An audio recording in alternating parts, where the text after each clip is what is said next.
Hello candidates, ఇవాళటి ఎపిసోడ్లో మనము సోషల్లో 3 topics discuss చేయబోతున్నాం. ఒకటి డెమోక్రసీ, ఇంకొకటి సోషలిజం, మూడోది న్యామ్. ముందు మనం డెమోక్రసీ గురించి తెలుసుకుందాము. డెమోక్రసీ ప్రజాస్వామ్యం అని అంటాం మనం తెలుగులో. అసలు ప్రజాస్వామ్యం అంటే ఏంటి, దాని మూలాలు ఎక్కడి నుండి ఉన్నాయి, దాని అర్థం ఏంటి అన్నది అర్థం చేసుకోవాలంటే మనం ఎప్పుడైనా ప్రభుత్వాన్ని రెండు రకాలుగా విభజించవచ్చు. ఈ విభజన క్లాసిఫికేషన్ ఎలా చేస్తాము అంటే, అసలు ప్రభుత్వంకి మూలం ఏంటి, ప్రభుత్వం రావడానికి ఎవరు సోర్స్. ఎప్పుడైనా ఏ దేశానికైనా ప్రభుత్వం చాలా ముఖ్యమైనది. ఆ దేశానికి దిశానిర్దేశం చేయడానికి, ఆ దేశంలో ఉన్న ప్రజలందరూ కలిసికట్టుగా ఉండడానికి కావాల్సిన రూల్స్, రెగ్యులేషన్స్, దాని తర్వాత ఆ నిబంధనలను ఇంప్లిమెంట్ చేసే బాధ్యత, ఎప్పుడైనా ఏదైనా గొడవ వచ్చినప్పుడు ఆ గొడవను రిజాల్వ్ చేయడం, ఇవన్నీ ప్రభుత్వపు బాధ్యతలు. అయితే ఈ ప్రభుత్వం ఎలా వస్తుంది అన్నదాన్ని ఆధారపరుచుకొని రెండు రకాలుగా ప్రభుత్వానికి ఆధారం, అంటే ప్రభుత్వంకి సోర్స్ రెండు రకాలుగా ఉంటుంది.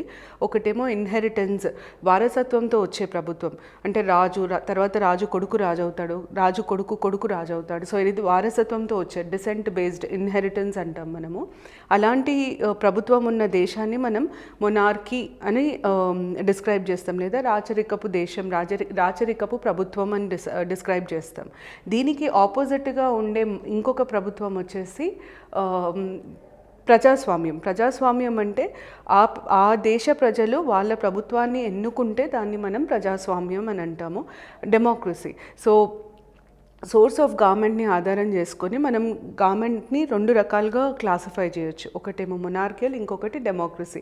మనం మొనార్క్ అన్న వర్డ్ ఎప్పుడు వాడతాము అంటే, అది వారసత్వంగా వచ్చిన ప్రభుత్వం అయితే, రాచరికాన్ని ఆధారంతో ఏర్పడ్డ ప్రభుత్వం అయితే మనం దాన్ని మొనార్కీ అని డిస్క్రైబ్ చేస్తాం. ఒకవేళ అది ప్రజలు ఆధారంగా ఏర్పడ్డ ప్రభుత్వం, అంటే ప్రజలచే ఎన్నుకోబడ్డ ప్రభుత్వం అయితే దాన్ని డెమోక్రసీ అని అంటాం. సో ప్రభుత్వానికి మూలం, ప్రభుత్వం రావడానికి ఎవరు మూలం, ఎక్కడి నుండి వస్తుంది అన్న దాని మీద మనం ఈ క్లాసిఫికేషన్ ఇస్తాం. సో డెమోక్రసీయా, మొనార్కియా. ఇండియాలో 1947 మనకి ఫ్రీడమ్ వచ్చే వరకు మనం మొనార్కీ అనే అంటాం. ఎందుకంటే మనం పాతకాలంలో ఏన్షియంట్ ఇండియాలో మనల్ని రాజులు పాలించేవాళ్ళు. మెడీవియల్ పీరియడ్ అంతా మనం సుల్తాన్లు, తర్వాత మొఘళ్ళ పాలనలో ఉండే. మోడర్న్ పీరియడ్కి వచ్చేసరికి బ్రిటిష్ ప్రభుత్వం మనని పాలించిన ఆ పాలన బ్రిటిష్ క్వీన్ ఆధీనంలో జరిగింది, అంటే బ్రిటిష్ క్రౌన్ పేరులో జరిగిన పాలన, కాబట్టి అది కూడా మొనార్కియల్ లాగానే మనం పరిగణిస్తాం. డెమోక్రసీ అన్నది ఇండియాలో మన కాన్స్టిట్యూషన్ వృద్ధిలోకి వచ్చిన తర్వాతనే డెమోక్రసీ వచ్చింది. సో డెమోక్రసీ మీనింగ్, ప్రజాస్వామ్యం మీనింగ్ ఏంటంటే ప్రజలచే ఎన్నుకోబడ్డ ప్రభుత్వం, ప్రజల మీద ఆధారపడ్డ ప్రభుత్వం, ప్రజల నుండి వచ్చిన ప్రభుత్వాన్ని మనం ప్రజాస్వామ్యం అని అంటాం. అయితే ఈ డెమోక్రసీ అన్న పదం ఎక్కడి నుండి వచ్చింది అన్నది మనకి ఇంపార్టెంట్. డెమోక్రసీ అన్న పదాన్ని రెండు గ్రీక్ పదాల నుండి తీసుకున్నారు. డెమో, క్రటోస్. డెమో అంటే ప్రజలు అని అర్థం, క్రటోజ్ అంటే ప్రభుత్వం అని అర్థం. సో డెమో, క్రటోజ్ కలిపి డెమోక్రసీ అంటే ప్రజల ప్రభుత్వం. ఒకటే వర్డ్లో చెప్పాలి అంటే ప్రజల ప్రభుత్వాన్ని మనం డెమోక్రసీ అని అంటాం. కానీ దాని లోతుకి చూస్తే ప్రజల మీద ఆధారపడ్డ ప్రభుత్వం డెమోక్రసీ, ప్రజల నుండి వచ్చిన ప్రభుత్వం డెమోక్రసీ. అంటే ప్రభుత్వం ఫామ్ అవ్వడానికి, ప్రభుత్వానికి అధికారాలు ఇచ్చింది ప్రజలు అని అర్థం డెమోక్రసీకి. మీకు ఎగ్జామ్లో అడిగితే డెమోక్రసీ అన్న పదం ఏ భాష నుండి వచ్చింది అని అడుగుతారు. గ్రీక్ భాష నుండి వచ్చింది, అదొకటి ఇంపార్టెంట్. డెమోక్రసీ అంటే దాని మీనింగ్ ఏంటి, లిటరల్ మీనింగ్ ఏంటి అని అడుగుతారు. అట్లాంటప్పుడు ప్రజల ప్రభుత్వం అని అర్థం. డెమో ప్లస్ క్రటోజ్, ప్రజల ప్రభుత్వం అని అర్థం అన్నమాట. దాని తర్వాత నెక్స్ట్ మనకు తెలియాల్సింది రకాలు. డెమోక్రసీలో ఎన్ని రకాలు ఉన్నాయి. డెమోక్రసీని మనం రెండు భాగాలుగా విభజిస్తాం. మొదటి భాగాన్ని మనం డైరెక్ట్ డెమోక్రసీ అంటాం, రెండో దాన్ని ఇండైరెక్ట్ డెమోక్రసీ అని అంటాం. డైరెక్ట్ డెమోక్రసీని మనం తెలుగులో ప్రత్యక్ష ప్రజాస్వామ్యం అంటాం, ఇండైరెక్ట్ డెమోక్రసీని పరోక్ష ప్రజాస్వామ్యం అంటాం. అయితే అసలు డైరెక్ట్ డెమోక్రసీ, ఇండైరెక్ట్ డెమోక్రసీ అన్న పదాలు, ఈ విభజన, ఈ క్లాసిఫికేషన్ ఎట్లా జరిగింది అని ఆలోచిస్తే, డైరెక్ట్ డెమోక్రసీ, ఇండైరెక్ట్ డెమోక్రసీ అని ఎప్పుడు అంటామంటే, రెండిట్లోనూ ప్రభుత్వం ప్రజలచే ఎన్నుకోబడి ఉంటుంది, అంటే ప్రభుత్వానికి ఆధారం ప్రజలు అవుతారు. కాకపోతే డైరెక్ట్ డెమోక్రసీలో ఇప్పుడు ప్రభుత్వం ఏర్పడ్డ తర్వాత అది చేసే ప్రతి పనిలో ప్రజలు భాగస్వామ్యం పంచుకుంటే, అంటే ప్రజలు పార్టిసిపేట్ చేస్తే, ఇప్పుడు ప్రభుత్వం చేసే అన్నిటికంటే ముఖ్యమైన పని ఏంటి అంటే నిర్ణయాలు తీసుకోవడము, చట్టాలు చేయడము. అయితే నిర్ణయాలు తీసుకోవడంలో, చట్టాలు చేయడంలో decision making and law making అని అంటాం. ఈ రెండిట్లో ప్రజల ప్రత్యక్ష పార్టిసిపేషన్ ఉంటే, ప్రజలు ప్రత్యక్షంగా పాల్గొంటే దాన్ని మనం ప్రత్యక్ష ప్రజాస్వామ్యం అని అంటాం. అంటే ప్రతి డిసిషన్ని ప్రజలు ఓటు ద్వారా పాల్గొంటారు. దాన్ని మనం ప్రత్యక్ష ప్రజాస్వామ్యం అంటాం. నేను ఇండైరెక్ట్ డెమోక్రసీ ముందు ఎక్స్ప్లెయిన్ చేస్తాను, ఎందుకంటే ఇండైరెక్ట్ డెమోక్రసీ మనకి ఇండియాలో ఉంది కాబట్టి. ఇండైరెక్ట్ డెమోక్రసీని మనం పరోక్ష ప్రజాస్వామ్యం లేదా ప్రతినిధి ప్రజాస్వామ్యం అని కూడా అంటాం, రిప్రజెంటేటివ్ డెమోక్రసీ. ఇండియాలో మీరు ఇది సింపుల్గా అర్థం చేసుకోవచ్చు. 5 ఏళ్లకు ఒకసారి ఎలక్షన్ జరుగుతుంది. ఎలక్షన్లో మనం మన ఎంపీలని, ఎమ్మెల్యేలని ఎన్నుకుంటాం. ఒక్కసారి మనం వాళ్ళని ఎన్నుకుంటే వాళ్ళు ఏ చట్టం చేస్తే అది మన మీద ఇంప్లిమెంట్ చేస్తారు. కానీ వాళ్ళు చేసే చట్టాలలో, వాళ్ళు తీసుకునే నిర్ణయాలలో మన ప్రత్యక్ష పార్టిసిపేషన్ ఏ రకంగానూ ఉండదు. మనం ప్రత్యక్షంగా పాల్గొనం. దీన్ని రిప్రజెంటేటివ్ డెమోక్రసీ అంటే ప్రతినిధులచే ప్రజాస్వామ్యం. మనం ప్రతినిధులను ఎన్నుకుంటాం. ప్రతినిధులు మన బదులుగా మన కోసము నిర్ణయాలు తీసుకుంటారు అని అర్థం. ఇది రిప్రజెంటేటివ్ డెమోక్రసీ.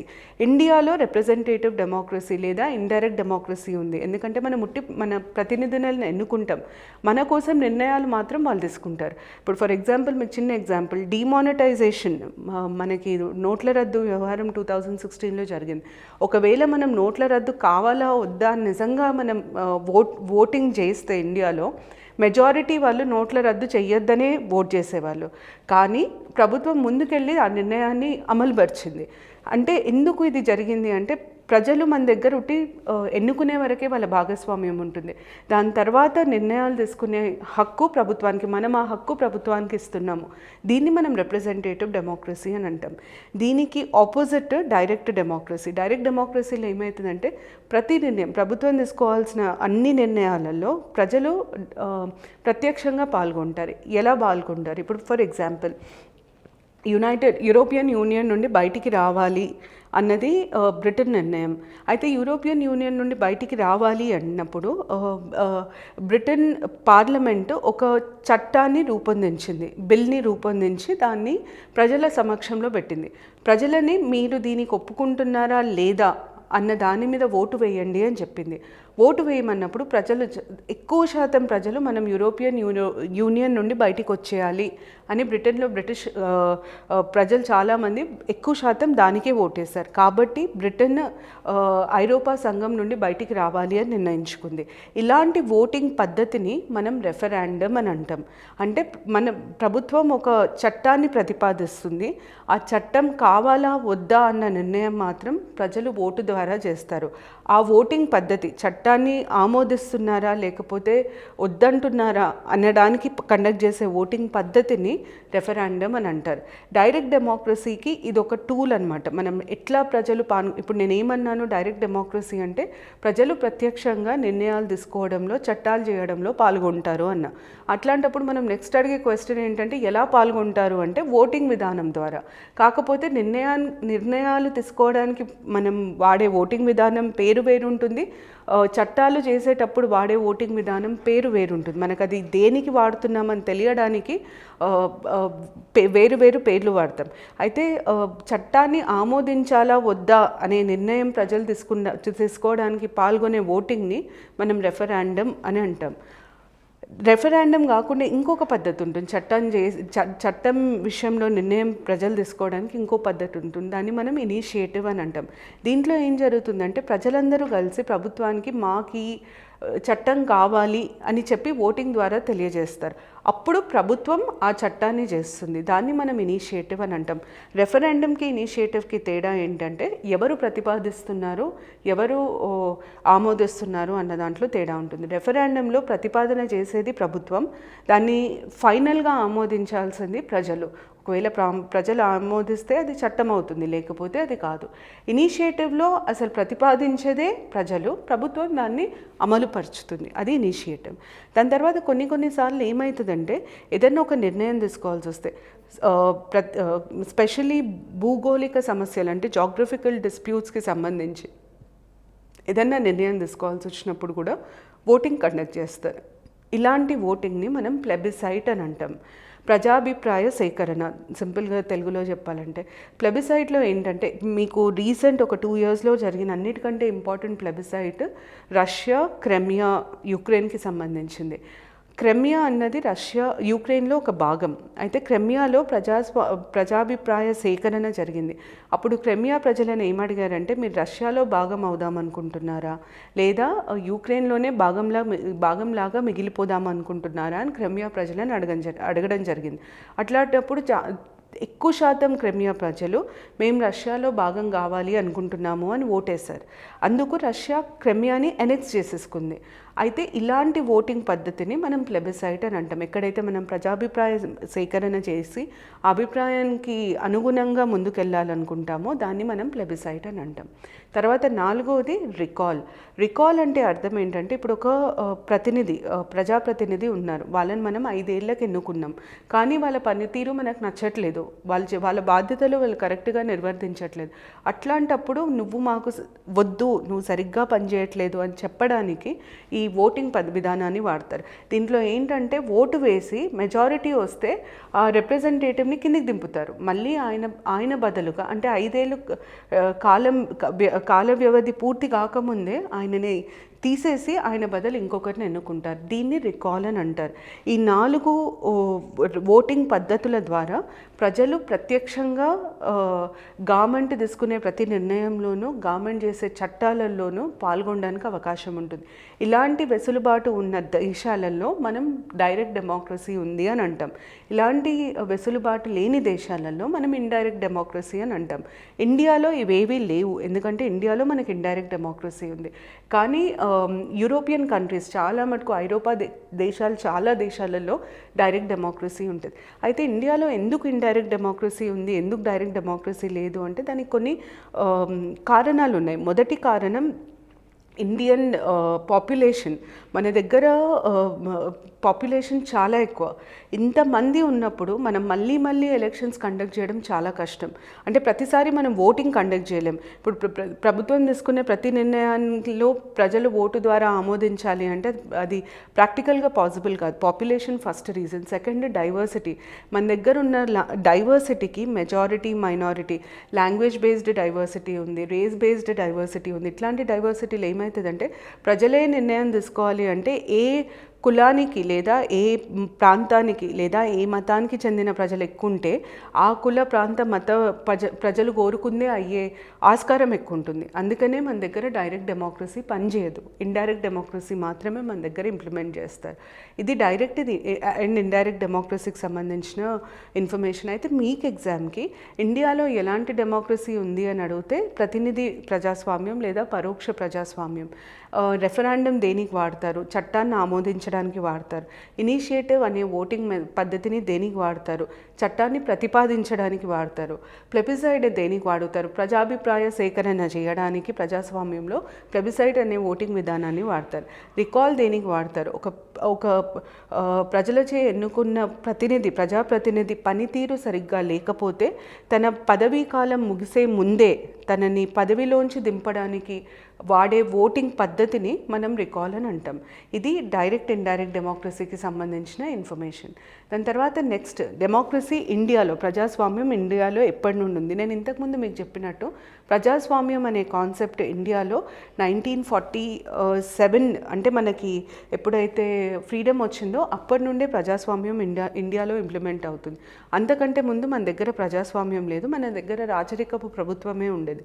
అయితే ఈ డెమోక్రసీని మనము మన రాజ్యాంగాన్ని ఏ రోజు నుండి అయితే అమలు చేస్తున్నామో, మనం రాజ్యాంగాన్ని 26 జనవరి 1950 నుండి అమలు చేస్తున్నాం. ఏ రోజు నుండి అయితే మనం అమలు చేస్తున్నామో ఆ రోజు నుండే మనము ప్రజాస్వామ్యాన్ని మన దగ్గర ఉంది, మన దగ్గర అమలు చేస్తున్నాం. అంటే మన రాజ్యాంగానికి రాజ్యాంగ విలువలని తెలియజేసే దాన్ని మనం ప్రవేశిక అని అంటాం. ప్రియాంబుల్లో aims and objectives of the constitution ఉంటాయి.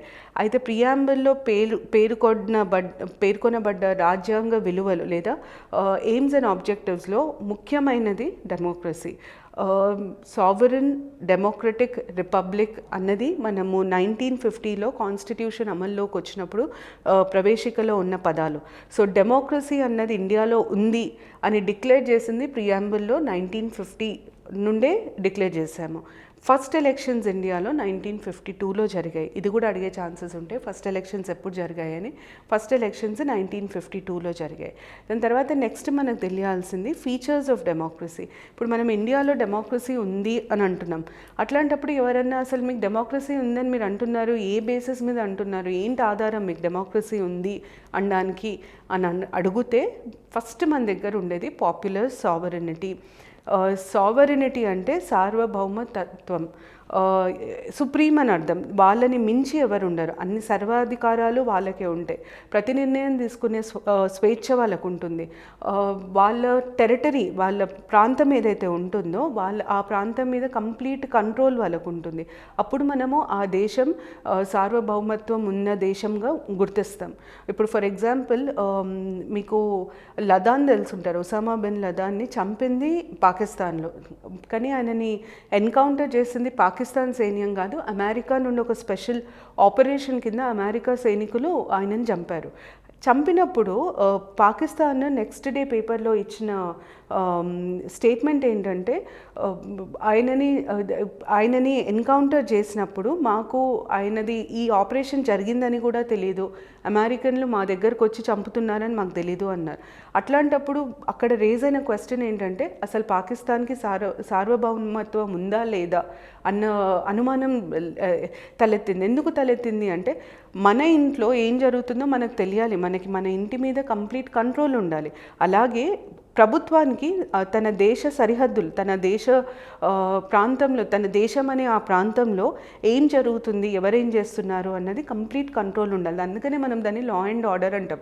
లా and order should be in control అని అంటాం. అది లేకపోతే మనం సార్వభౌమత్వం ఉన్నట్టు కాదు.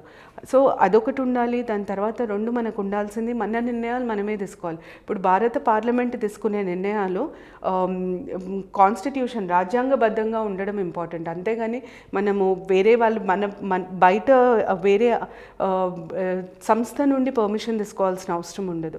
సో వాళ్ళ నిర్ణయాలు, తన సొంత నిర్ణయాలు తను తీసుకునేంత స్వేచ్ఛ ఉండాలి. అది second.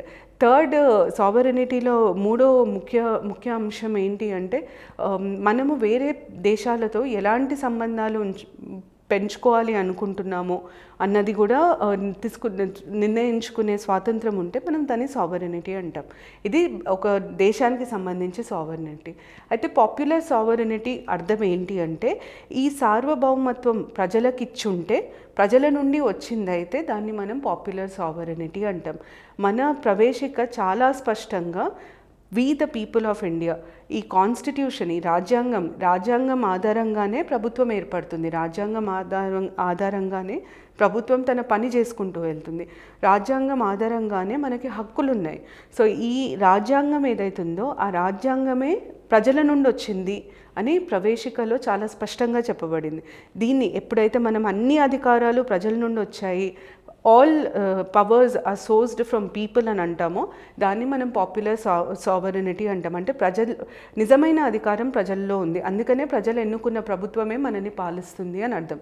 So first feature of democracy ఇండియాలో ఏంటి అంటే పాపులర్ సావరెనిటీ. దాని తర్వాత నెక్స్ట్ ఫీచర్ వచ్చేసి యూనివర్సల్ అడల్ట్ ఫ్రాంచైజ్.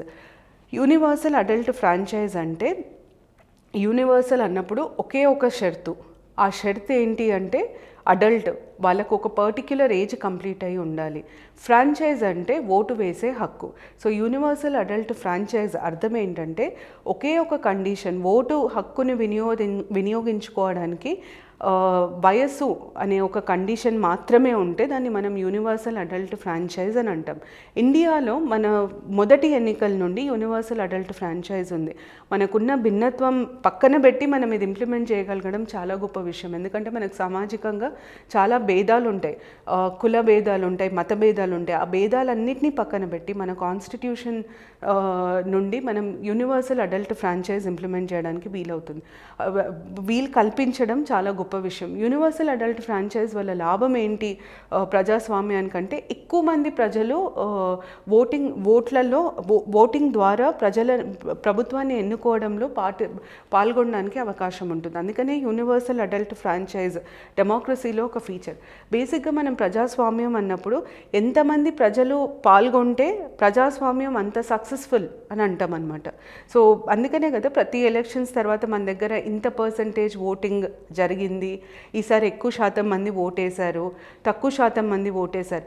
ఒక కంట్రీలో ప్రజాస్వామ్యం సరిగ్గా పనిచేస్తుందా లేదా తెలుసుకోవడానికి మొదటి అంశం ఏంటి, మనం మొదలు చూడాల్సింది ఏంటంటే ఎలక్షన్స్ జరిగినప్పుడు ఎంతమంది దాంట్లో పాల్గొంటున్నారు అన్నది చూస్తామన్నమాట. ఎక్కువ మంది పాల్గొనడానికి అవకాశం ఉండాలి అంటే ఏదన్నా ఒకటే ఒక కండిషన్ మీద ఓటింగ్ హక్కు ఇవ్వాలి. ఒక్క కండిషన్ వయసు అవ్వడం కరెక్ట్, ఎందుకంటే ఒక్క కండిషన్ ఏజ్ మాత్రమే అయినప్పుడు ఎక్కువ మంది పార్టిసిపేట్ అవ్వడానికి వీలవుతుంది. అయితే మన రాజ్యాంగం అది అమల్లోకి వచ్చిన రోజు నుండి universal adult franchise right to vote అందరికీ ఇచ్చింది. ముందు మనకి రైట్ టు ఓట్కి 21 సంవత్సరాలు ఉండే, 18 సంవత్సరాలు ఉండే, దాన్ని మార్చి మళ్ళీ 21 ఇయర్స్ ఉన్న దాన్ని మార్చి మళ్ళీ 18 సంవత్సరాలు చేశారు. ఇప్పుడు 18 సంవత్సరాలు నిండిన ఏ వ్యక్తి అయినా ఇండియాలో, ఆడవాళ్ళు కానీ మగవాళ్ళు కానీ, ఏ కులానికి మతానికి చెందిన వాళ్ళైనా సరే, చదువుకున్న వాళ్ళైనా సరే, చదువుకోలేని వాళ్ళ చదువు రాని వాళ్ళైనా సరే ఓటేయడానికి హక్కు ఉంటుంది. So universal adult franchise next feature డెమోక్రసీకి. దాని తర్వాత థర్డ్ ఫీచర్ పీరియాడిక్ ఎలక్షన్స్. ఒక కాల పరిమితితో ఎలక్షన్స్ జరగాలి, కంపల్సరీగా జరగాలి. ఇప్పుడు మన దగ్గర మనం ఎంపీలను ఎన్నుకుంటే 5 ఏళ్ళకు ఒకసారి ఎన్నుకుంటాం, 5 ఏళ్లలో ఖచ్చితంగా ఎన్నికలు జరగాలి. అలాగే ఎమ్మెల్యేలకు కూడా 5 ఏళ్లలో ఎన్నికలు జరగాలి. రాజ్యసభ సభ్యులు అయితే వాళ్ళ కాల పరిమితి, వాళ్ళ పదవి పరిమితి 6 ఏళ్ళు ఉంటుంది. అలాగే లోకల్ సెల్ఫ్ గవర్నమెంట్ అయితే 5 ఏళ్ళు ఉంటుంది. ఈ పదవి పరిమితి ఉండాలి, పరిమితి అయ్యే లోపే ఎలక్షన్స్ జరగాలి అన్నది ప్రజాస్వామ్యంలో చాలా ముఖ్యం. ఎందుకు అంటే ఒకవేళ వాళ్ళు ఒక్కొక్కసారి అభిప్రాయాలు మారుతాయి. ఇప్పుడు ఓటు వేసే వాళ్ళ అభిప్రాయాలు మారినప్పుడు వాళ్ళ అభిప్రాయాలకు అనుగుణంగా ప్రభుత్వం కూడా మారాలి. ప్రభుత్వ పనితీరు ఎలా ఉందో దాన్ని బట్టి అభిప్రాయాలు ఏర్పడతాయి. ప్రభుత్వం సరిగ్గా పనిచేయట్లేదు, ప్రజలకి నచ్చట్లేదు, అప్పుడు వాళ్ళు మార్పు కోరుకుంటున్నారు. ఆ మార్పు వీలు కలగాలి అంటే ఎలక్షన్స్ ఒక టైం పీరియడ్తో జరగాలి. ఒకవేళ ప్రజల మనోభావం లేదా ప్రజల అభిప్రాయాన్ని మనం ఎలక్షన్స్ ద్వారా బయట పెట్టలేకపోతే మన డెమోక్రసీ ఫెయిల్ అయినట్టు. అందుకనే కంపల్సరీగా పీరియాడిక్ ఎలక్షన్స్ ఉండాలి. దాని తర్వాత నెక్స్ట్ ఫీచర్ వచ్చేసి freedom of speech and expression. Walk స్వేచ్ఛ అని అంటాం మనము. ఈ వాక్ స్వేచ్ఛ చాలా చాలా ముఖ్యమైనది. ఈ వాక్ స్వేచ్ఛ ఎందుకు ముఖ్యము, ఎలక్షన్స్ డెమోక్రసీకి ఫ్రీడమ్ ఆఫ్ స్పీచ్కి ఉన్న సంబంధం ఏంటి అని అడిగితే, ప్రజాస్వామ్యంలో ఓటు వేయడం కూడా ఒక ఫార్మ్ ఆఫ్ ఎక్స్ప్రెషన్, వ్యక్తీకరణ. ఇప్పుడు నా అభిప్రాయం, నేను ఓటేసినప్పుడు నేను ఎవరిని సమర్థిస్తున్నాను అన్నది వ్యక్తపరుస్తున్నట్టు అర్థం. అందుకనే right to vote is also form of expression, voting is also form of expression అని అంటాం. అలాగే ఇప్పుడు నేను ఒక పొలిటికల్ పార్టీ పెట్టాను, అయితే నా పార్టీ ఇది చేయబోతుంది, నా పార్టీ ఒకవేళ పవర్లోకి వస్తే నేను ఇవన్నీ చేయబోతున్నాను అని నాకు వాక్ స్వాతంత్రం ఉంటేనే నేను ప్రజలకు చెప్పగలుగుతా. అలాగే ఒక ఓటర్గా నేను నిర్ణయించుకోవాలి అంటే నాకు అసలు ఎవరు ఏం చేస్తున్నారో తెలియాలి. అది తెలియాలి అంటే వాళ్ళు తెలియబరచడానికి వాళ్ళకి వాక్ స్వాతంత్రం ఉండాలి. నాకు తెలిసిన జ్ఞానాన్ని నలుగురితో డిస్కస్ చేసి ఇది కరెక్ట్ ఇది రాంగ్ అని చెప్పడానికి కూడా వాక్ స్వాతంత్రం ఉండాలి. సో స్పీచ్ అండ్ ఎక్స్ప్రెషన్, మనం ఇంగ్లీష్లో ఏమంటారంటే freedom of speech and expression is the most important condition for democracy. ఒక దేశంలో ప్రజాస్వామ్యం ఉంది అనడానికి ప్రత్యక్ష నిదర్శనం ఏంటి అని అంటే, అన్నిటికంటే ఇంపార్టెంట్ వాక్ స్వాతంత్రం ఉండాలి, భావ వ్యక్తీకరణ స్వాతంత్రం ఉండాలి. ఇది ఉంటే డెమోక్రసీ ఉన్నట్టే. డెమోక్రసీ అంటే ఉట్టి గవర్నమెంట్ని ఎన్నుకోవడం, ప్రభుత్వాన్ని ఎన్నుకోవడం మాత్రమే కాదు, ఆ ప్రభుత్వం పనితీరు ఎలా ఉంది, ఆ ప్రభుత్వంలో పనితీరులో పారదర్శకత ఉందా లేదా, ఒకవేళ లేకపోతే అడిగే హక్కు కూడా ఇస్తుంది ప్రజాస్వామ్యం. ఆ అడిగే స్వాతంత్రం ఉండాలి అంటే right to freedom of speech ఉండాలి. అందుకనే freedom of speech and expression కూడా డెమోక్రసీకి సంబంధించి ఒక ఫీచర్. దాని తర్వాత నెక్స్ట్ ఫీచర్ వచ్చేసి రైట్ టు అసెంబ్లీ. ఇప్పుడు మనము అసెంబ్లీ అంటే మీట్ అవ్వడం, ఒక పొలిటికల్ పార్టీ తన ఏం చేయాలి, ప్రజలకు ఏం చేయాలనుకుంటుంది అన్నది చెప్పాలి అంటే ఒక మీటింగ్ ఏర్పాటు చేయాలి. ఆ మీటింగ్ ఏర్పాటు చేసే స్వాతంత్రం ఉండాలి.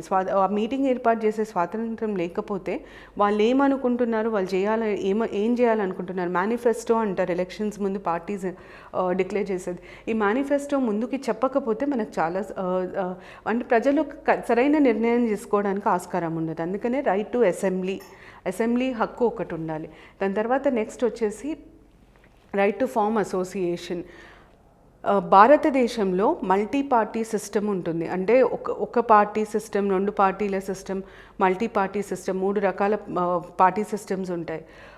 ఒక పార్టీ సిస్టమ్ మనకు చైనాలో కనిపిస్తుంది. ఒకటే రాజకీయ పార్టీ ఉంటే దాన్ని ఒక పార్టీ సిస్టమ్ అంటాం. అంటే ఒక్క పార్టీ ఇంకొక సంఘటన ఏంటంటే ఒక్క పార్టీ ఎంత బలంగా ఉంటుందంటే ఇంకొక వేరే పార్టీలు ఉన్నా కూడా వాటి ఉనికిడి పెద్దగా ఉండదు. దాన్ని మనము ఒక పార్టీ సిస్టమ్ అని అంటాం. 2 పార్టీ విధానం అంటే మనకి బ్రిటన్లో, అమెరికాలో కనిపిస్తుంది. 2 చాలా స్ట్రాంగ్ రాజకీయ పార్టీలు ఉంటాయి. ఒకటి ఆపోజిషన్లో ఉంటుంది, ఒకటి గవర్నమెంట్లో ఉంటుంది. దాన్ని మనం 2 పార్టీల విధానం అంటాం. మల్టీ పార్టీ సిస్టమ్ అంటే చాలా పార్టీలు ఉంటాయి, వాటి ఉనికిడి కూడా ఉంటుంది, వాటి ఎఫెక్ట్ కనిపిస్తుంది మనకి. ఇండియాలో మల్టీ పార్టీ సిస్టమ్ ఉంటుంది. ఇండియాలో మల్టీ పార్టీ సిస్టమ్ కూడా డెమోక్రసీ ఫీచరే. ఎందుకు అంటే ఇండియాలో భిన్నత్వం ఎక్కువ. ఒకవేళ ఒక పార్టీలో ఒక కులం కానీ ఒక మతం కానీ ఎక్కువ మంది ఉండి వాళ్ళు ఇతర కులాలు, మతాలు, మైనారిటీస్ని పట్టించుకోనప్పుడు మైనారిటీస్ కూడా వాళ్ళ కోసం ఒక రాజకీయ పార్టీ ఏర్పాటు చేసుకునే వెసులుబాటు కల్పించడానికి right to form association. Right to form association ద్వారా ఏమవుతుందంటే అసోసియేషన్ ఉన్నప్పుడు మనం పొలిటికల్ అసోసియేషన్ కూడా కావచ్చు. Political association is nothing but political party. So right to form association వల్ల లాభం ఏంటి అంటే ఎవరైనా ప్రభుత్వాన్ని ఎన్నుకోవడంలోనే కాకుండా ప్రభుత్వంలో భాగం కావడానికి కూడా వీలు కనిపిస్తుంది అనమాట. సో దీనివల్ల కూడా ఎక్కువ మంది ప్రజలు ప్రజాస్వామ్యంలో పాల్గొనడానికి వీలవుతుంది. కాబట్టి రైట్ టు ఫార్మ్ అసోసియేషన్ కూడా డెమోక్రసీకి ఒక ఫీచర్ లాగానే మనం పరిగణిస్తాం. దాని తర్వాత ఎలక్షన్ కమిషన్. ఎన్నికలు ఒక ఇండిపెండెంట్ కాన్స్టిట్యూషనల్ బాడీ ద్వారా జరుగుతాయి, ఎలక్షన్ కమిషన్ ద్వారా జరుగుతాయి. ఎన్నికలు చేయాల్సిన బాధ్యత అంటే కండక్ట్ చేయాల్సిన బాధ్యత రాజ్యాంగం ఎలక్షన్ కమిషన్కి ఇస్తుంది. ఈ బాధ్యత ఎగ్జిక్యూటివ్కి కానీ లెజిస్లేచర్కి కానీ ఉండదు. ఎలక్షన్ కమిషన్ ఈ బాధ్యత నిర్వర్తించడానికి దానికి చాలా పవర్స్ ఇస్తుంది రాజ్యాంగం. అంటే దాని వర్క్లో ఎవరు ఇంటర్ఫియర్ అవ్వడానికి వీలుండదు. ఒక్కసారి ఎలక్షన్ డిక్లేర్ అయితే గవర్నమెంట్ ఏమీ చేయలేదంటే గవర్నమెంట్ కొత్త పథకాలు తీసుకురావడానికి వీలుండదు. ఏ ఆఫీసర్ ఎక్కడ పోస్ట్ అయి ఉండాలి అన్నది కూడా డిసైడ్ చేసేది ఎలక్షన్ కమిషన్. అంత ఎలక్షన్ కమిషన్కి అంత పవర్ ఇస్తారు, రాజ్యాంగం అంత పవర్ ఇస్తుంది. ఎన్నికల కమిషన్ ఎప్పుడైతే ఇండిపెండెంట్ ఉంటుందో ఎలక్షన్స్ సక్రమంగా జరుగుతాయి. మనం దీన్ని ఫ్రీ అండ్ ఫెయిర్ ఎలక్షన్స్ అంటాం. అంటే ఓటర్లు ఎలాంటి భయభ్రాంతులకి లోనవ్వకుండా, ఎలాంటి పైసలు కానీ ఇంకొక రకమైన లోభాలకి లోనవ్వకుండా వాళ్ళ ఇష్టపూర్వకంగా వాళ్ళ ఆలోచన మీద ఆధారపడి ఓటు వేయడానికి వీలు కల్పించాలి. అంటే ఖచ్చితంగా ఒక independent constitutional body elections conduct చేయాలి. అందుకనే ఇండియాలో మనకి ఎలక్షన్ కమిషన్ ఉంది. దాని తర్వాత నెక్స్ట్ రూల్ ఆఫ్ లా, న్యాయం ప్రకారం వెళ్ళాలి. ఇప్పుడు ప్రజాస్వామ్యంలో ప్రజలు ఎక్కువ మంది పాల్గొనాలి అన్నప్పుడు ఒకవేళ అది ఎక్కడన్నా భంగపడితే ఎలాంటి వ్యక్తి అయినా తన కుల మత జాతి విభేదాలు లేకుండా వ్యక్తి అయినా కోర్టు దగ్గరికి వెళ్ళి ఆశ్రయించడానికి ఆస్కారం ఉండాలి. అలాగే ప్రైమ్ మినిస్టర్ అయినా సరే, ఒక మామూలు పౌరుడైనా సరే మన దేశంలో ఉన్న చట్టం అందరికీ సమానంగా వర్తించాలి. అది రూల్ ఆఫ్ లా. ఈ దేశంలో ఉన్న చట్టం అందరినీ సమానంగా చూడడము డెమోక్రసీకి చాలా ఇంపార్టెంట్. ఎందుకంటే మనం ప్రజాస్వామ్యం అన్నప్పుడు అందరూ ప్రజలు సమానం, ఒకరు ఎక్కువ ఒకరు తక్కువ కాదు అని చెప్పడానికి రూల్ ఆఫ్ లా ఉండడం చాలా చాలా ఇంపార్టెంట్. దాని తర్వాత నెక్స్ట్ మనకు ఉండాల్సింది ఇండిపెండెంట్ జ్యుడిషియరీ, స్వతంత్ర న్యాయ వ్యవస్థ ఉండాలి. న్యాయ వ్యవస్థని స్వతంత్ర న్యాయ వ్యవస్థ, ఇండిపెండెంట్ జ్యుడిషియరీ అని ఎప్పుడు అంటాము అంటే మనకి 3 ఆర్గన్స్ ఆఫ్ గవర్నమెంట్ ఉంటాయి. ఒకటి లెజిస్లేచర్, ఇంకొకటి ఎగ్జిక్యూటివ్, మూడోది జ్యుడిషియరీ. ఎప్పుడైతే జ్యుడిషియరీ లెజిస్లేచర్ కానీ ఎగ్జిక్యూటివ్ కంట్రోల్లో కానీ ఉండదో అప్పుడు మనం దాన్ని ఇండిపెండెంట్ జ్యుడిషియరీగా పరిగణిస్తాం. అంటే లెజిస్లేచర్, ఎగ్జిక్యూటివ్ జ్యుడిషియరీని కంట్రోల్ చేయడానికి వీలుండదనమాట. లెజిస్లేచర్, ఎగ్జిక్యూటివ్ కంట్రోల్ బయట జ్యుడిషియరీ ఉంటుంది. దాన్ని మనం ఇండిపెండెంట్ జ్యుడిషియరీ అని అంటాం. ఎలా కంట్రోల్ చేయొచ్చు, ఎలా ఇండిపెండెంట్గా మనం చూస్తాము అంటే, ఇప్పుడు ఫర్ ఎగ్జాంపుల్ మనకి యూజువల్గా బయట కరప్షన్ చాలా ఎక్కువ కనిపిస్తుంది. ఇప్పుడు ఒక ఐపీఎస్ ఆఫీసర్ని ఒక పర్టిక్యులర్ పోస్ట్లో పెట్టినప్పుడు, ఫర్ ఎగ్జాంపుల్ మన కమిషనర్ పోస్ట్లో ఉన్నారు, సిటీ కమిషనర్ పోస్ట్లో ఉన్నారు. రేపొద్దున ఒకవేళ హోమ్ మినిస్టర్కి సంబంధం ఉన్న ఎవరి మీదనన్నా కేసు రిజిస్టర్ అయ్యి ఆయన దాన్ని సీరియస్గా తీసుకుంటే ఇమీడియట్గా ఆయన సిటీ కమిషనర్ నుండి వేరే పోస్ట్కి బదిలీ చేస్తారు. సో అట్లా బదిలీ చేసినప్పుడు వాళ్ళకి స్వాతంత్రం లేదు అని మనం అంటాం. స్వాతంత్రం ఉన్న అథారిటీ అయితే వాళ్ళ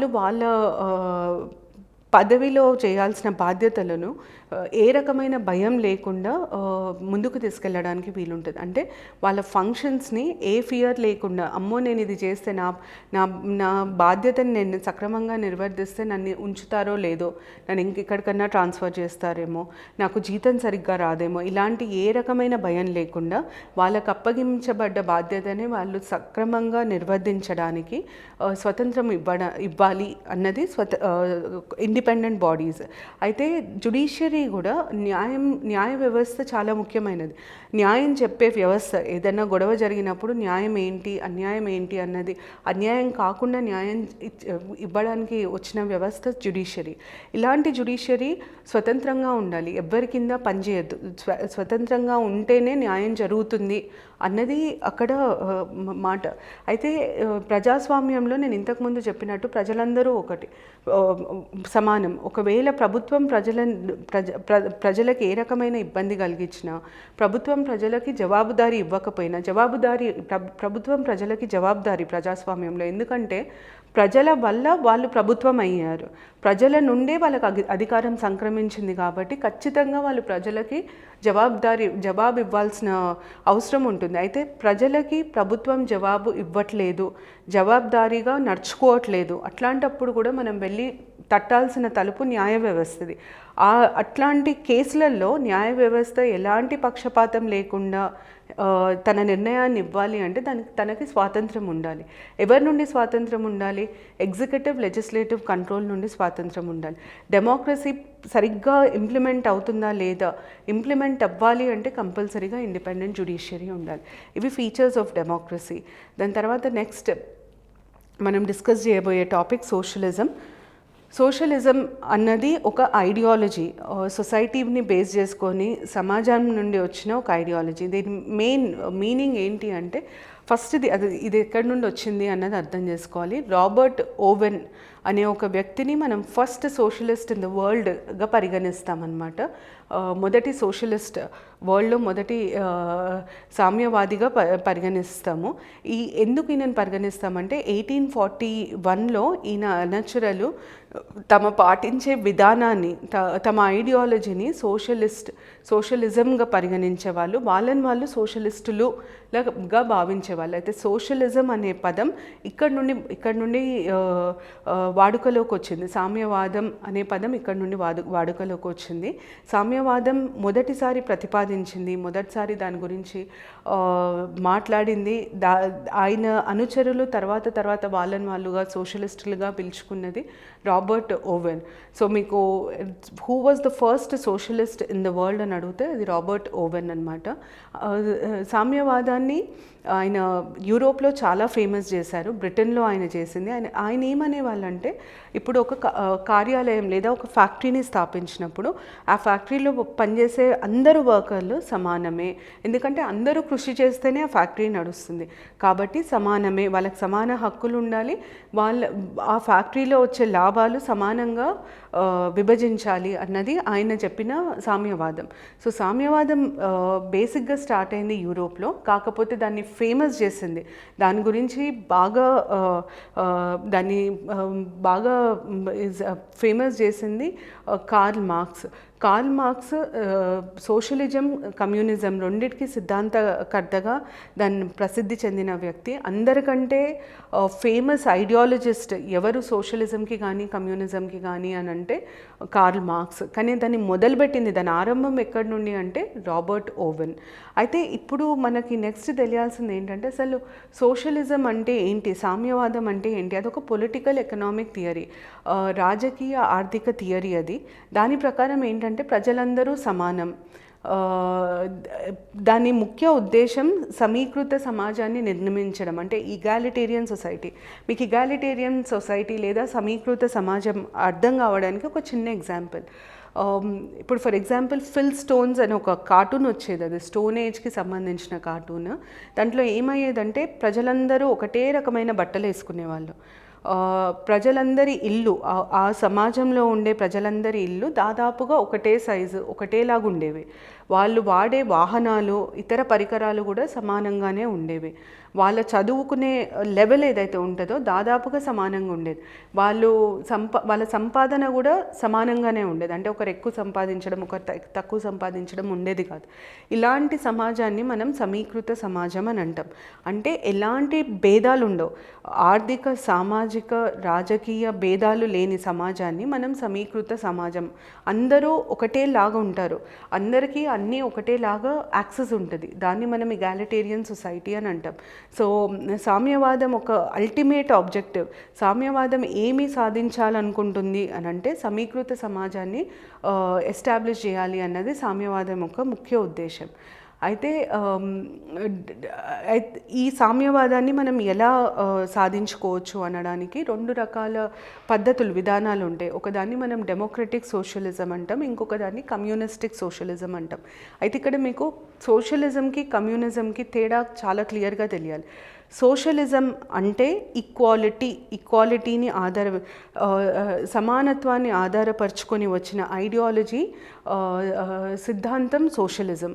అందరూ సమానంగా ఉండాలి, ఒక సమాజంలో ఆర్థిక, రాజకీయ, సామాజిక విభేదాలు ఉండకూడదు.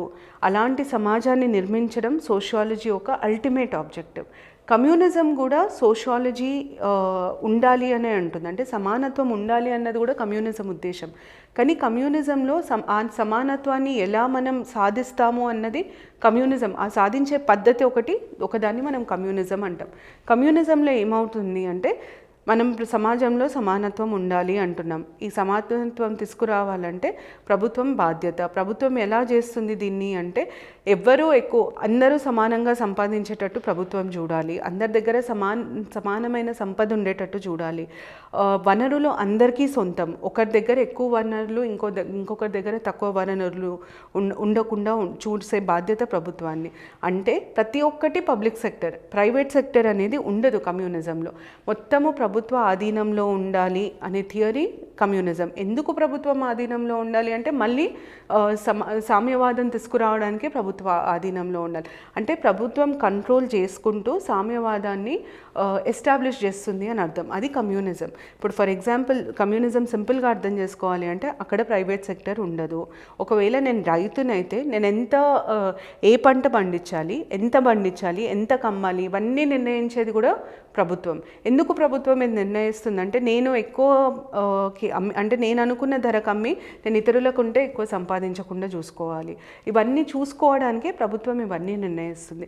ప్రైవేట్ సెక్టర్ అనేది కమ్యూనిజంలో ఉండదు. ఇలాంటి పద్ధతిలో కూడా మనం సోషలిజంని అచీవ్ చేయొచ్చు.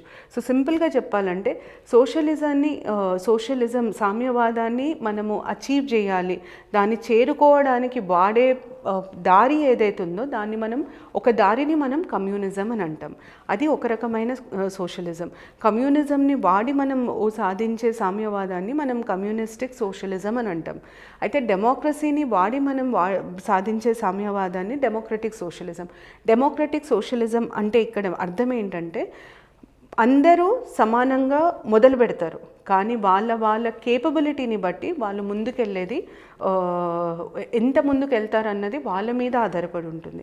అంటే డెమోక్రటిక్ సోషలిజంలో లాంచ్ ఎక్కడి నుండి స్టార్టింగ్ పాయింట్ అందరికీ సేమ్ ఉంటుంది. దాని తర్వాత వాళ్ళు ఎంత ఎత్తుకు ఎదుగుతారు అన్నది వాళ్ళ బలబలాలని బట్టి ఉంటుందన్నమాట. డెమోక్రటిక్ సోషలిజంలో పబ్లిక్ సెక్టర్ ఉంటుంది, ప్రైవేట్ సెక్టర్ ఉంటుంది. ప్రైవేట్ సెక్టర్కి కూడా సమానమైన అవకాశాలు కలుగుతాయి, అవకాశం సమానంగా ఉంటుంది. కానీ అభివృద్ధి ఆ వ్యక్తి లేదా ఆ సంస్థ బలాబలాల మీద ఆధారపడి ఉంటుంది. ఇప్పుడు ఇది మీకు అర్థం కావడానికి సింపుల్ ఎగ్జాంపుల్, మీరు ఎప్పుడైతే ఒక క్లాస్ అటెండ్ అవుతారో ఆ క్లాస్లో 60 మంది 70 మంది 100 మంది స్టూడెంట్స్ ఉన్నా టీచర్ చెప్పే విధానం ఒకేలాగా ఉంటుంది.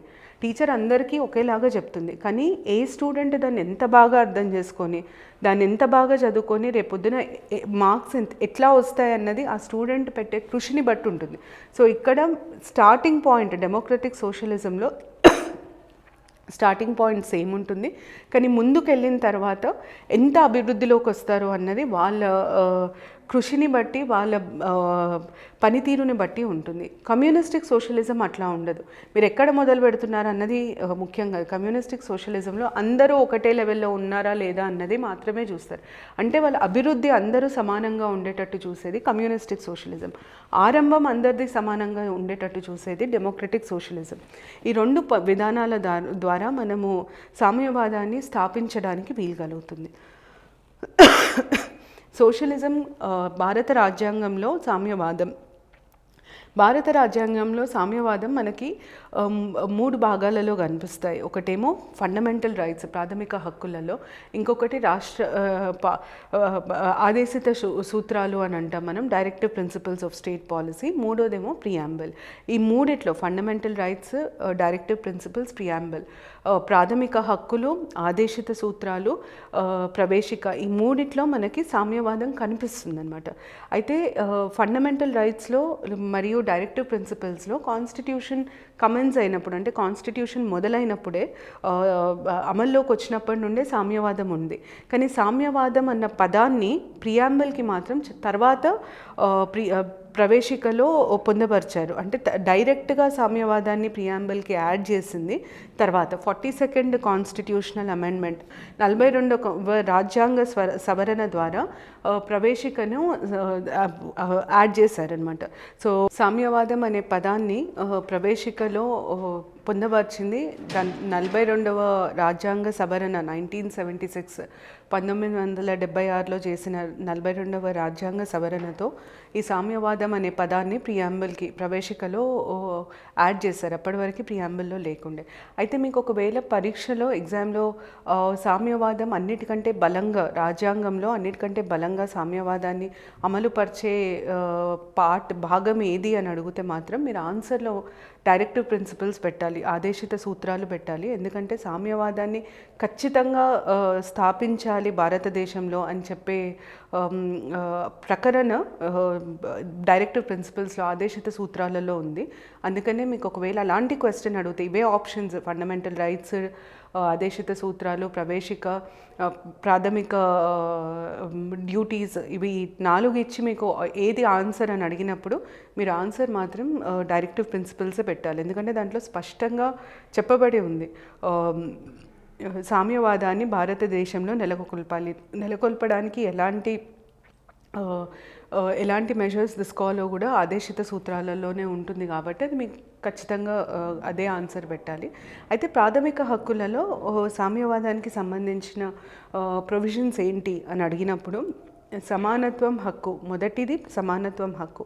అందరూ సమానం అని చెప్పే ఆర్టికల్ 14 ప్రకరణ 14 ప్రకారం ప్రజలందరూ భారతదేశ ప్రజలందరూ సమానము.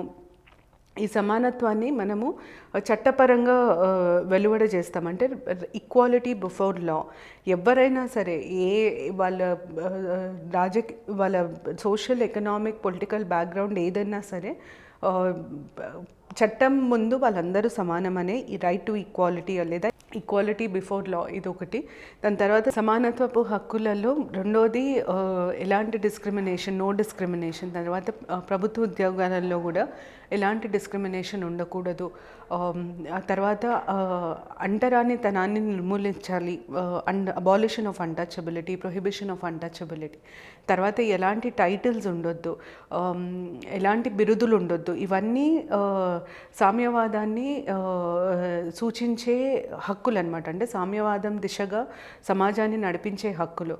మనం అంటరానితనం పాటించినప్పుడు సామ్యవాదం ఉండే ఆస్కారమే లేదు. ఎందుకంటే అంటరానితనం వల్ల కొన్ని జాతులని, కొన్ని కులాలని మనము మిగతా కులాల కంటే తక్కువగా పరిగణిస్తాం. కానీ సామ్యవాదంలో అందరూ ఒకటి, అందరూ సమానం అనే అంటారు. కాబట్టి ఇవన్నీ సామ్యవాదానికి సంబంధించిన హక్కులుగా మనం మాట్లాడుకుంటాం. దాని తర్వాత నెక్స్ట్ రైట్ టు ఫ్రీడమ్. సామ్యవాదానికి స్వేచ్ఛా హక్కులు చాలా ముఖ్యం. మనకి 6 రకాల స్వేచ్ఛా హక్కులు ఉంటాయి ప్రకరణ 19 ప్రకారం. వాక్ స్వాతంత్రం ఒకటి, తర్వాత అసెంబ్లీ, రైట్ టు అసెంబ్లీ, తర్వాత right to form associations, right to freedom of movement, right to settle anywhere, right to profession. ఈ 6 హక్కులు, స్వేచ్ఛా హక్కులు కూడా మన సమానత్వం దిశగానే నడుపుతాయి. ఎందుకంటే నన్ను అసమానంగా వేరే వాళ్ళకి తో పోలిస్తే నన్ను అసమానంగా చూసినప్పుడు నన్ను సమానంగా చూడట్లేదు అని నేను బయటికి చెప్పుకునే స్వేచ్ఛ నాకు ఉండాలి. కోర్టుకెళ్ళి కేసు ఫైల్ చేసుకునే స్వేచ్ఛ నాకు ఉండాలి. అందుకనే వాక్ స్వాతంత్రం ఇంపార్టెంట్.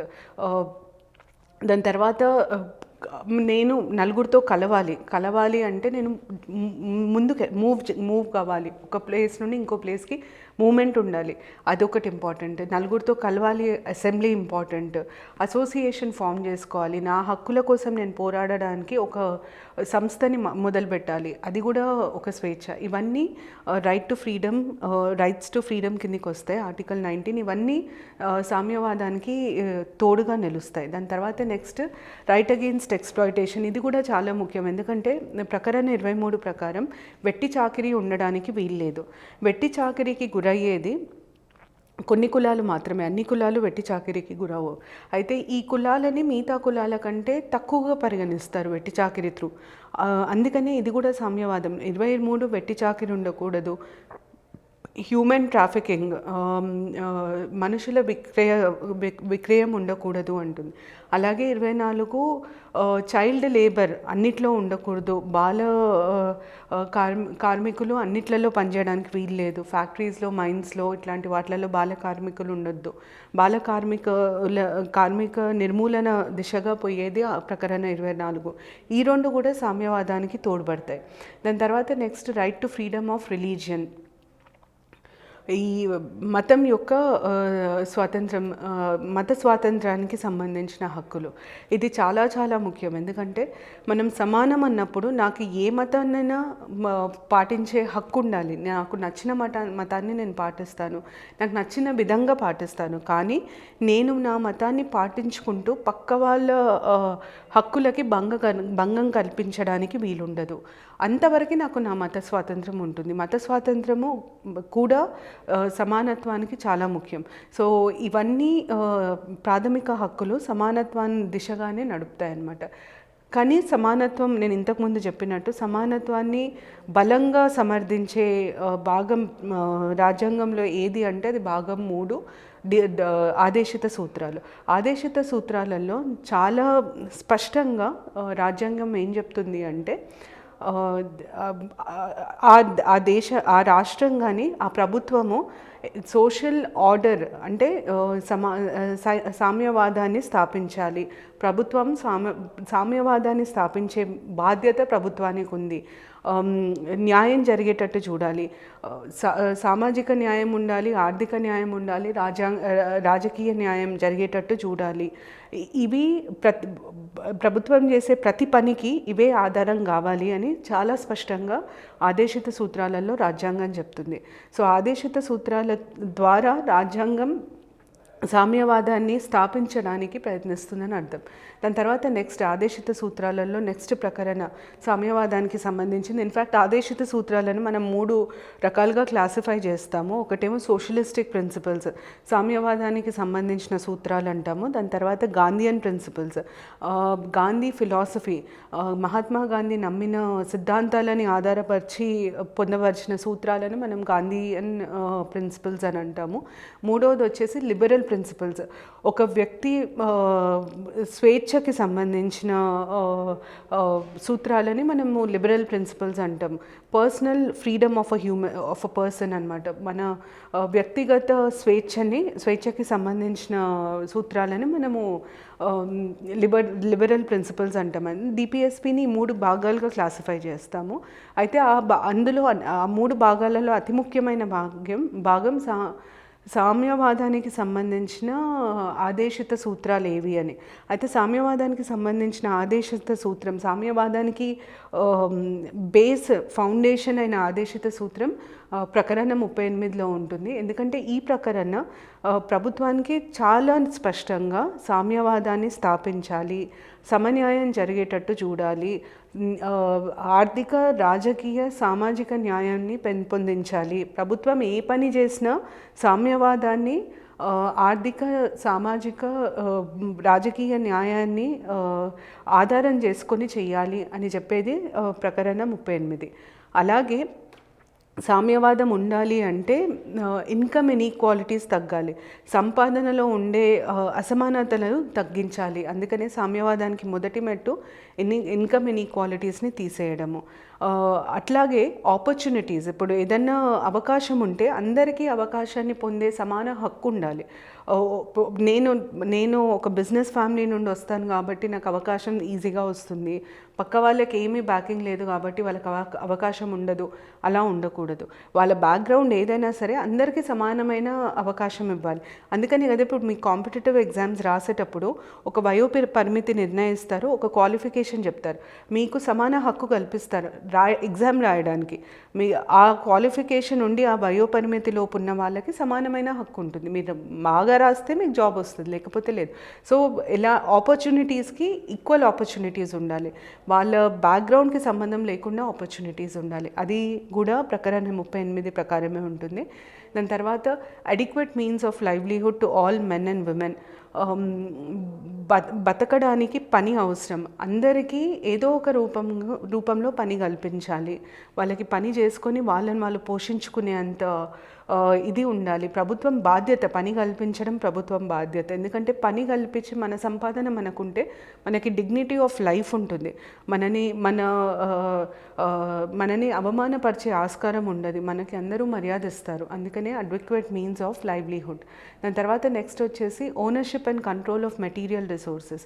ఇప్పుడు మెటీరియల్ రిసోర్సెస్ అంటే సంపాదన లేదా ల్యాండ్, ఇట్లాంటివి ఒకరి దగ్గర ఎక్కువ ఉండి ఒకరి దగ్గర తక్కువ ఉంటే కష్టం. ఎందుకంటే ఒకరి దగ్గర ఎక్కువ ఉండి ఒకరి దగ్గర తక్కువ ఉంటే సమానత్వం ఉండే ఆస్కారమే ఉండదు, సోషలిజంకి ఛాన్స్ ఉండదు. అందుకనే ఏవైతే రిసోర్సెస్ ఉంటాయో అవన్నీ అందరికీ సమానంగా డిస్ట్రిబ్యూట్ అయ్యేటట్టు చూడాలి అన్నది ఈ ప్రకరణ కింద రాజ్యాంగం చెప్పేది. ఈ ప్రకరణని అమలు పరచడానికి మన దగ్గర ల్యాండ్ రిఫార్మ్స్, భూసేకరణ లేదా ల్యాండ్ రిఫార్మ్స్ చేస్తారు. ఈ ల్యాండ్ రిఫార్మ్స్ ముఖ్య ఉద్దేశం అది. ల్యాండ్ రిఫార్మ్స్ ఇంప్లిమెంట్ చేయాలంటే కంపల్సరీగా ల్యాండ్ సీలింగ్ యాక్ట్ ఉండాలి. ల్యాండ్ సీలింగ్ యాక్ట్ కింద చాలా స్పష్టంగా ఒక వ్యక్తికి ఇంత భూమి కంటే ఎక్కువ ఉండడానికి వీల్లేదు, ఒక ఉమ్మడి కుటుంబానికి ఇంత భూమి కంటే ఎక్కువ ఉండడానికి వీల్లేదు అని స్పష్టంగా గవర్నమెంట్ చెప్తుంది. దానికంటే ఎక్కువ ఉంటే మనం అది గవర్నమెంట్ తీసేసుకుంటుంది, తీసుకొని భూమి లేని వాళ్ళకి ఆ భూమిని పంచిపెడుతుంది అన్నమాట. అయితే ఈ భూ సంస్కరణలను అమలు పరచడానికి కారణం ఈ ఆదేశిత సూత్రం. అన్ని రిసోర్సెస్ సమానంగా డిస్ట్రిబ్యూట్ చేయాలి అని ఆదేశిత సూత్రం చెప్తుంది కాబట్టే ప్రభుత్వం భూ సంస్కరణలను చేపడుతుంది. దాని తర్వాత నెక్స్ట్ వచ్చేసి economic system is not allowed to result in concentration of wealth. Concentration of wealth అంటే ఒకరి దగ్గరే డబ్బు మొత్తం ఉండకూడదు, సంపన్నులు లేనివారు ఉన్నవారు అన్న భేదం ఉండకుండా చూడాలి అన్నది ఆదేశిత సూత్రం ఒక ముఖ్య ఉద్దేశం. అందుకని మీరు గమనిస్తే ఎప్పుడైనా బడ్జెట్లో మన సంపాదన బట్టి మనం కట్టే ట్యాక్స్ ఉంటుంది. ఫర్ ఎగ్జాంపుల్ ఎట్లా ఉంటుందంటే 3 లక్షల వరకు అయితే అసలు ట్యాక్స్ కట్టాల్సిన అవసరం ఉండదు. 3 నుండి 10 లక్షలు 5 లక్షల వరకు అయితే 10% ట్యాక్స్ కట్టాలి. 5 నుండి 10 లక్షల మధ్యలో అయితే 20% ట్యాక్స్ కట్టాలి. 10 లక్షల కంటే ఎక్కువ అయితే 30% కట్టాలి. మళ్ళీ ఇంకో కొంచెం తర్వాత ముందు అడ్వాన్స్డ్ ట్యాక్స్ అంటారు. అంటే ఆ ఫైనాన్షియల్ ఇయర్ కాకముందే మీరు సంపాదించకముందే మీరు ఇంత అడ్వాన్స్ ట్యాక్స్ కట్టాలి. ఇలాంటి రూల్స్ ఎందుకు గవర్నమెంట్ పెడుతుంది, ఎందుకు ఒక్కొక్కరికి ఒక్కొక్క రకమైన ట్యాక్సేషన్ విధానం ఉంటుంది అంటే, మీరు ఎక్కువ సంపాదిస్తే ఎక్కువ ట్యాక్స్ ఇచ్చినప్పుడు మీ దగ్గర ఎక్కువ సంపద నిలిచే అవకాశం ఉండదు. అందుకనే ట్యాక్స్ స్లాబ్స్ ఉంటాయి ఇండియాలో. ఈ ప్రకరణని ఇంప్లిమెంట్ చేయడానికి మన దగ్గర ట్యాక్స్ స్లాబ్స్ ఉంటాయి. 10%, 20%, 30% ఇట్లా పెట్టడం. నువ్వు ఎక్కువ సంపాదిస్తున్నావు కాబట్టి నువ్వు గవర్నమెంట్కి ఎక్కువ కట్టు. నీ దగ్గర ఎక్కువ సంపద నిలువ ఉండడానికి వీల్లేదు. ఎక్కువ సంపద నిలువ ఉంటే ఆర్థిక అసమానతలు పెరుగుతాయి, ఎకనామిక్ ఇన్ఈక్వాలిటీస్ పెరుగుతాయి.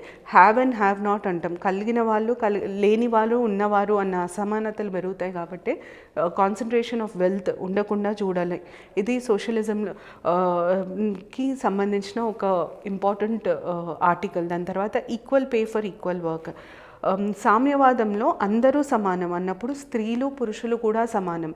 కాకపోతే మన సమాజంలో ఏమవుతుందంటే అదే పని పురుషులు చేస్తే వాళ్ళకి ఎక్కువ పైసలు ఇస్తారు, స్త్రీలు చేస్తే తక్కువ పైసలు ఇస్తారు. మనకి సామాన్యంగా అగ్రికల్చర్లో కనిపిస్తుంది, వ్యవసాయంలో కనిపిస్తుంది. వ్యవసాయ కూలీలలో ఆడవాళ్ళు స్త్రీలు కూలీలు అయితే వాళ్ళకి తక్కువ ఇస్తారు, అదే మగవాళ్ళు కూలీలు అయితే వాళ్ళకి ఎక్కువ ఇస్తారు అనమాట. ఇలాంటి తారతమ్యాలు ఉండకూడదు అనడానికే equal pay for equal work. ఒకటే రకమైన పని ఉన్నప్పుడు ఒకటే రకమైన జీతవేతనాలు కూడా ఉండాలి అని అర్థం. దాని తర్వాత next health and strength of workers, men and women and tender age of children are not abused. కార్మికుల ఆరోగ్యం కాపాడాల్సిన బాధ్యత ప్రభుత్వాన్ని. పిల్లల ఎదుగుదలలో ఎలాంటి సమస్యలు లేకుండా, వాళ్ళు ఎలాంటి పనికి వెళ్ళాల్సిన అవసరం లేకుండా, వాళ్ళు అభివృద్ధి పదంలో ఎదిగేటట్టు చూడాల్సిన బాధ్యత ప్రభుత్వాన్ని. ఎందుకంటే పిల్లలు అభివృద్ధి పదంగా వెళ్తే ముందు జనరేషన్స్ కరెక్ట్గా ఉంటాయి. కాబట్టి ఈ ఆదేశిత సూత్రం కూడా చాలా ఇంపార్టెంట్.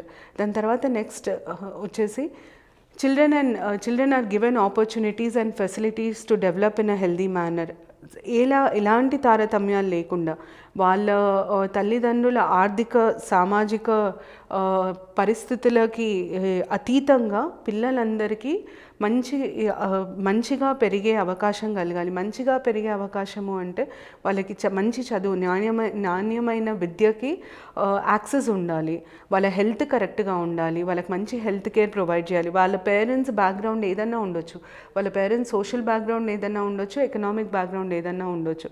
కానీ ప్రభుత్వం బాధ్యత అది పిల్లలు కరెక్ట్గా పెరిగేటట్టు చూడడం ప్రభుత్వం బాధ్యత. అందుకనే దీన్ని కూడా మనము సామ్యవాదానికి సంబంధించిన సూత్రంగా గుర్తిస్తాం. ఎందుకంటే అందరూ పిల్లల్ని సమానంగా చూడాలి, అందరి పిల్లలకి సమానంగా అన్నీ కల్పించాలి. వాళ్ళు ఏ రకమైన బ్యాక్గ్రౌండ్ నుండి వచ్చినా కూడా దానితో సంబంధం లేకుండా అన్నీ సమానంగా ఇవ్వాలి అని అంటుంది. కాబట్టి ఇది సామ్యవాదానికి సంబంధించిన సూత్రం. దాని తర్వాత next securing the right to work, education, public assistance in the event of unemployment, old age, sickness and disablement. మీకు అందరికీ ఆసరా పథకం తెలుసు. తెలంగాణ ప్రభుత్వం ఆసరా పథకాన్ని అమలుపరచడానికి దాని బ్యాక్గ్రౌండ్ ఈ ఆదేశిత సూత్రం. ఈ ఆదేశిత సూత్రం ఏమంటుందంటే ప్రతి ఒక్కరికి పని చేసే రైట్ ఉంటుంది అని చెప్తుంది. అలాగే ఒకవేళ పని చేయలేని పక్షంలో, జాబ్ రాని పక్షంలో, పని దొరకని పక్షంలో, లేదా ఓల్డ్ ఏజ్ వృద్ధాప్యంలో, లేదా డిజబిలిటీ ఎలాంటి వైకల్యం ఉన్నా వాళ్ళకి ఆదుకోవాల్సిన బాధ్యత ప్రభుత్వాన్ని. ఇవి ఉన్నందుకు వాళ్ళు మిగతా వాళ్ళన్న కంటే వెనుక ఉండడానికి వీల్లేదు. వాళ్ళు కూడా మిగతా వాళ్ళతో సమానంగా ఉండాలి అంటే వాళ్ళని ఆదుకోవాల్సిన బాధ్యత ప్రభుత్వానిదే అని చెప్తుంది. దాని తర్వాత నెక్స్ట్ సామ్యవాదానికి సంబంధించిన ఆదేశిత సూత్రం just and human conditions at work places. ఇక్కడ పనిచేసే ప్రాంతాలలో, సంస్థలలో మంచి కండిషన్స్ ఆఫ్ వర్క్ ఉండాలంటే చిన్నవి వాళ్ళకి టైంకి పనిచేసే టైం ఫిక్స్డ్ ఉండాలి, వాళ్ళకి జీతం కరెక్ట్గా రావాలి, వాళ్ళకి తినడానికి నీట్ ఒక ప్లేస్ ఉండాలి, మంచినీళ్ళు ప్రొవైడ్ చేయాలి. ఇవన్నీ just and human conditions of work కిందకి వస్తాయి. అలాగే maternity relief for women employees. చాలా మటుకు ఏమవుతుందంటే విమెన్ ప్రెగ్నెంట్ అవ్వగానే వాళ్ళని జాబ్లోంచి తీసేయడం కానీ, వాళ్ళకి భద్రత ఉండదు, ఉద్యోగంలో భద్రత ఉండదు. ఆ భద్రత ఇవ్వడానికి అంటే వాళ్ళకి ప్రెగ్నెంట్ అయినా కూడా వాళ్ళు జాబ్లో కంటిన్యూ అవ్వడానికి వీలు కల్పించడానికి maternity relief for women employees. దాని తర్వాత నెక్స్ట్ ఆదేశిత సూత్రం సామ్యవాదానికి సంబంధించింది సోషల్ సెక్యూరిటీ. సోషల్ సెక్యూరిటీ అంటే ఇన్సూరెన్స్ ఇవ్వడం, జాబ్ సెక్యూరిటీ, ఇన్సూరెన్స్ ఇవ్వడం, దాన్ని మనం సోషల్ సెక్యూరిటీ అని అంటాం. సోషల్ సెక్యూరిటీ అనగానే మీకు అర్థం కావాల్సింది ఇన్సూరెన్స్. ఎంప్లాయీస్కి సోషల్ సెక్యూరిటీ ఇవ్వడము, వాళ్ళకి ఏదన్నా ప్రాబ్లం వచ్చినప్పుడు, చనిపోయినప్పుడు, పనిలో ఉన్నప్పుడు చనిపోయినప్పుడు వాళ్ళకి ఇన్సూరెన్స్ కల్పించడం ఈ ఆదేశిత సూత్రం ఒక ముఖ్య ఉద్దేశం. తర్వాత ఆదేశిత సూత్రం చాలా చాలా ముఖ్యం. అది ఏమంటుందంటే కార్మికులు మేనేజ్మెంట్లో పార్టిసిపేట్ చేయడానికి వీలు కలిగేటట్టు చూడాలి. ఎందుకు అంటే కార్మిక అభివృద్ధి లేదా కార్మిక వెల్ఫేర్, లేబర్ వెల్ఫేర్ పాసిబిలిటీ ఎప్పుడు జరుగుతుంది అంటే వాళ్ళ లేబర్ వెల్ఫేర్ చూసుకునే పాసిబిలిటీ ఎప్పుడు ఉంటుందంటే మేనేజ్మెంట్ తీసుకునే డెసిషన్స్లో వర్కర్స్ పార్టిసిపేట్ చేస్తే. అంటే మనం వర్కర్స్ని మేనేజ్మెంట్లో భాగస్వామ్యులను చెయ్యాలి అన్నది ఈ సిద్ధాంతం ఒక ముఖ్య ఉద్దేశం. దాని తర్వాత నెక్స్ట్ సిద్ధాంతం కోఆపరేటివ్ సొసైటీస్ ఫామ్ చేయడం. కోఆపరేటివ్ సొసైటీస్ చాలా ఇంపార్టెంట్. ఆర్థిక అభివృద్ధి, ఒక వర్గ ఆర్థిక అభివృద్ధి కోసం రైతులు కానీ నేత కార్మికులు కానీ వాళ్ళ అభివృద్ధి కోసము కోఆపరేటివ్ సొసైటీస్ ఫామ్ చేయడం ఇంపార్టెంట్. సో ఇది కూడా సామ్యవాదానికి సంబంధించిన సూత్రం. ఇవన్నీ సామ్యవాదానికి సంబంధించిన సూత్రాలు మన రాజ్యాంగంలో పొందబడుచున్నాయి.